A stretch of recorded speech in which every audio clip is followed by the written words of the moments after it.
Сабақ тақырыбы жұқпалы аурулар және олардың алдын алу шаралары. Ауру қоздырғыштарына вирустар, бактериялар, қарапайымдар және патогенді саңырауқұлақтар жатады. Жұқпа қоздырушылар ағзаға әртүрлі жолдармен түседі. Негізінен тыныс алу және ас қорыту жолдарымен, одан басқа тері, қан соратын жәндіктер шаққанда, жарақаттанғанда және тағы басқа жағдайларда жұғады. Белгілі бір жұқпалар өлімге апаруы мүмкін, ал кейбір жұқпалар қауіпті емес. Адам ағзасы көптеген жұқпалармен күресе алады.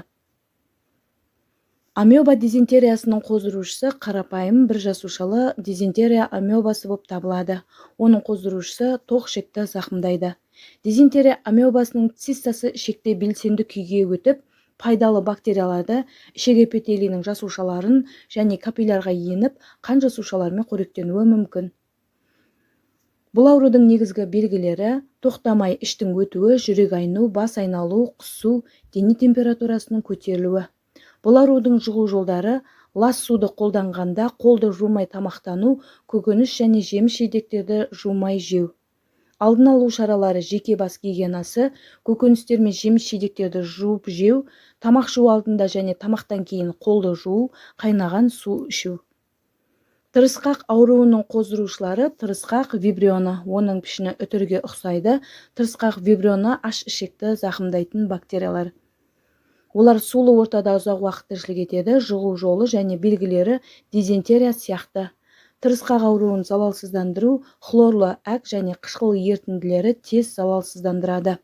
Тырысқақ ауруы таралған жерде қолды сабындап жуады, сосын залалсыздандыратын ерітіндімен шаяды, қайтадан лимон шырыны немесе сірке суы қышқылдандырылған сумен жуады.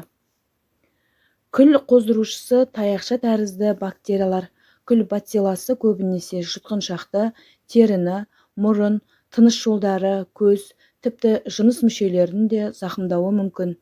Жұғу жолдары: ауру адам мен ауа тамшы арқылы, бактерия тасушы сау адамнан да жұғуы мүмкін, сирек жағдайда заттармен жұғады.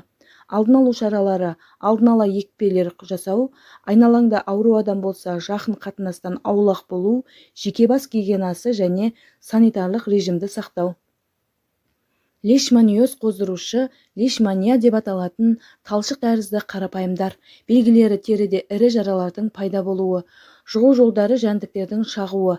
Табиғатта қоздырушылары шөлдегі тышқан тәрізді кемірушілердің ағзасында және масалар, құм шіркейлердің ағзасында тіршілік етеді. Бірақ олар жануарлардың ағзасында ауру тудырмайды. Адамдарға жұғу жолы: қан сорушы жәндіктер шаққанда және қоздырушылар адам терісінің астына еніп көптеген дернәсілдер салады. Және кейін дернәсілдер жарылған кезде терінің бетінде жаралар пайда болады. Алдын алу шаралары: жұқпа тасымалдаушылармен және қоздырушылармен күресу. Герпес қоздырушысы: герпес вирусы. Бұл теріде және сілемейлі қабықта мөлдір сұйықтыққа толы топталған көпіршіктер түзіледі. Зақымдалған жер қышу, ашу, ауру сезімдерін тудырады.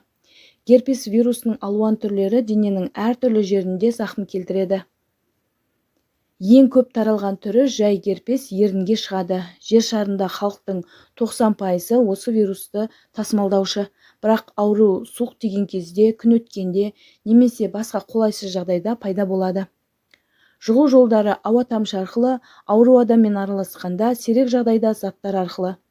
Алдын алу шаралары: жеке бас гигиенасын сақтау, ауру адамнан араласпау, терінің зақымданған жерін залалсыздандыру, ағзаны жалпы нығайту, суық тигенде, шаршағанда немесе қолайсыз жағдайда ауру пайда болуы мүмкін.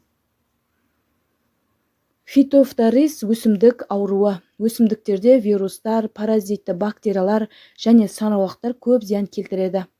Фитофториз саңырауқұлақтар тудыратын өсімдік ауруы. Бұл ауру көбінесе картоп, қызанақ, цитрусты дақылдар және алмаға және тағы басқа өсімдіктерге түседі. Ауруға шалдыққан жапырақтың жоғарғы ұшы жиектері және өсімдіктің сабағында қоңырқай дақтар және сызықшалар пайда болып, соңында қурап қалады. Енді оқу тапсырмасы: берілген кесте бойынша толтырып дәптерге жазып алыңыздар. Тапсырма жауабын бірге тексерейік. Амеба дизентериясы қоздырушысы дизентерия амебасы белгілері іш өту, жүрек айну, құсу, дене қызуының көтерілуі, жұғу жолдары, лас су, жуылмаған тағам, лас қол, алдын алу шаралары, қол жуу, жеміс көкөністерді жуу, қайнаған су ішу. Тырысқақ ауруы, тырысқақ вибрионы қоздырушысы, олардың белгілері іш өту, құсу, әлсіздік, жұғу жолдары, лас су, лас тағам, алдын алу, қолды сабындап жуу, залалсыздандыру. Күл дифтерия қоздырушысы таяқ тәрізді бактериялар. Белгілері жұтқыншақ мұрын, тыныс жолдарының зақымдануы, жұғу жолдары ауа тамшы арқылы, алдын алуы екпе жасау, гигиенаны сақтау. Лишманиоз қоздырушы лишмания, яғни бір жасушалы қарапайымдар. Белгілері теріде жаралар пайда болуы, жұғу жолдары жәндіктердің шағуы және алдын алуы, тасымалдаушы жәндіктермен күресу. Герпес қоздырушысы герпес вирусы. Белгілері көпіршіктер, қышу, ашу сезімі. Жұғу жолдары ауа тамшы науқаспен қатынас жасағанда, алдын алуы, гигиена сақтау, иммунитетті күшейту.